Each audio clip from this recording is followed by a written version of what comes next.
déformer, ternir ou voler. C'est son histoire.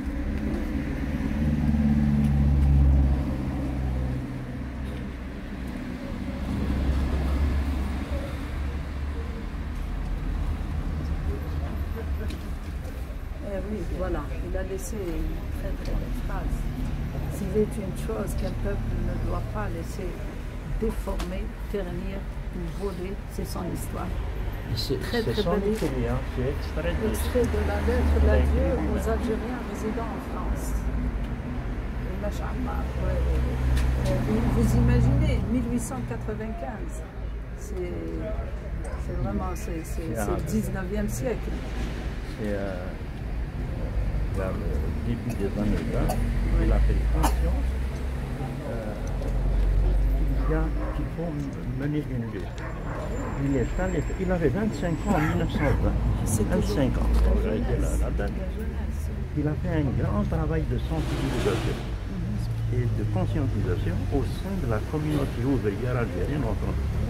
Il a réussi à les convaincre que le colonialisme, ce n'était pas une fatalité du tout, et qu'on peut combattre, on peut vaincre, etc.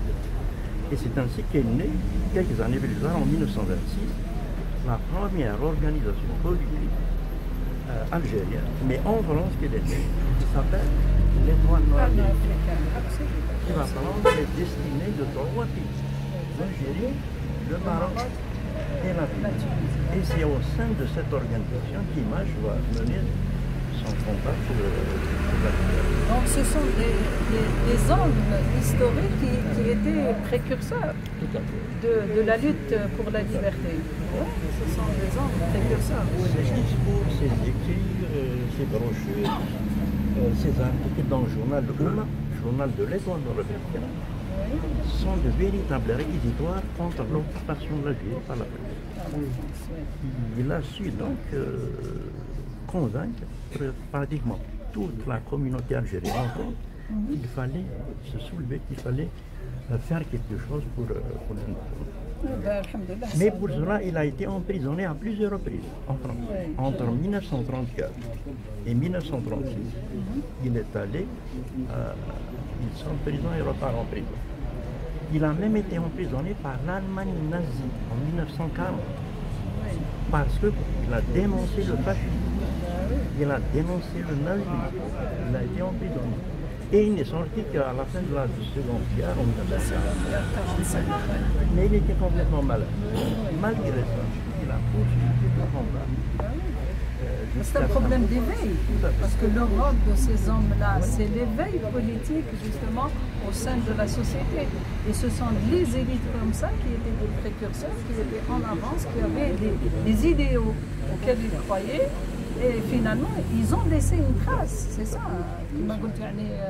L'éveil joue un grand rôle. Et aujourd'hui, nous le voyons bien. C'est-à-dire les luttes à travers les générations générationnelles, aujourd'hui, ils ont donné la révolution du 22 février 2019. C'est ça, ce sont des luttes générationnelles qui se sont accumulées et qui se sont transmises de génération à génération et qui ont fait la révolution pacifique du 21e siècle, du peuple algérien, et qui a émerveillé le monde entier.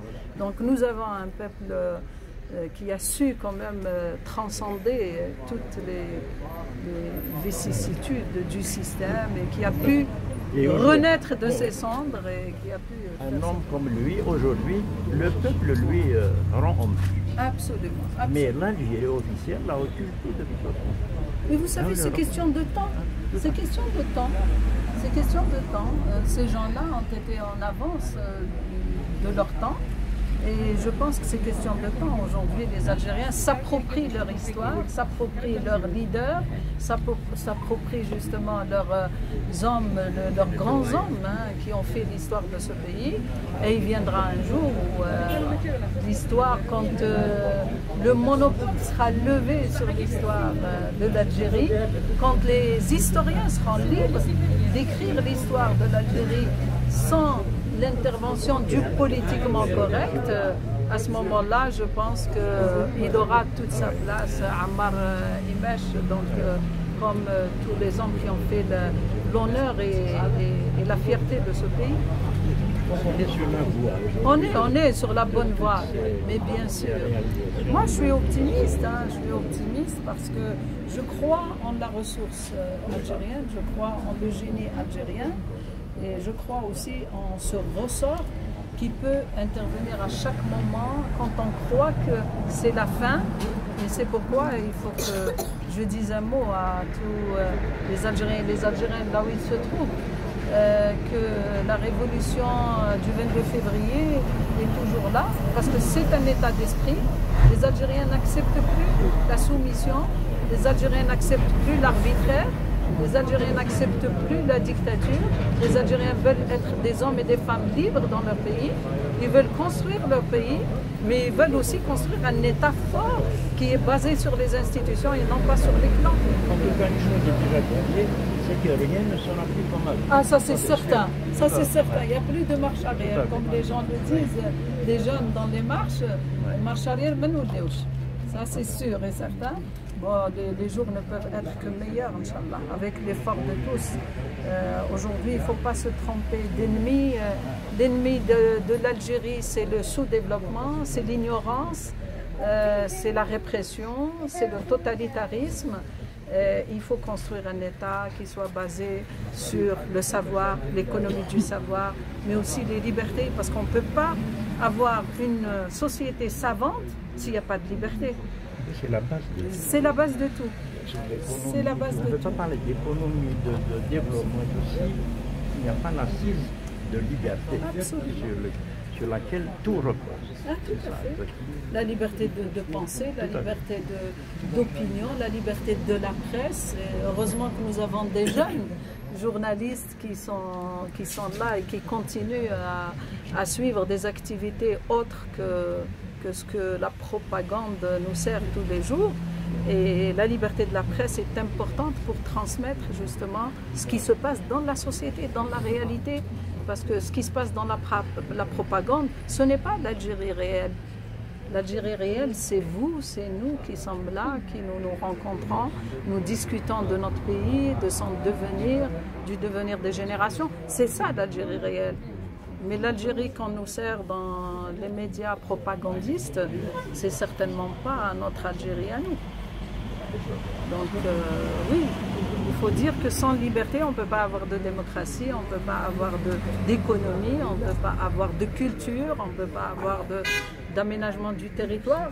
En venant d'Alger vers ici, les paysages sont merveilleux. C'est une région qui peut être un hub touristique magnifique.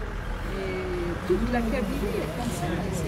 C'est vraiment, voilà, un réservoir économique extraordinaire qu'on peut exploiter s'il y avait de la liberté, s'il y avait un État qui encourageait les initiatives, qui encourageait le génie populaire là où il se trouve. Ben, on n'aura plus besoin de pétrole ni de gaz, parce que nous avons du génie. Que cette liberté soit bien défendue et que les jeunes puissent commencer à aimer leur pays. Ils voient une ville et qu'ils voient une culture se développer.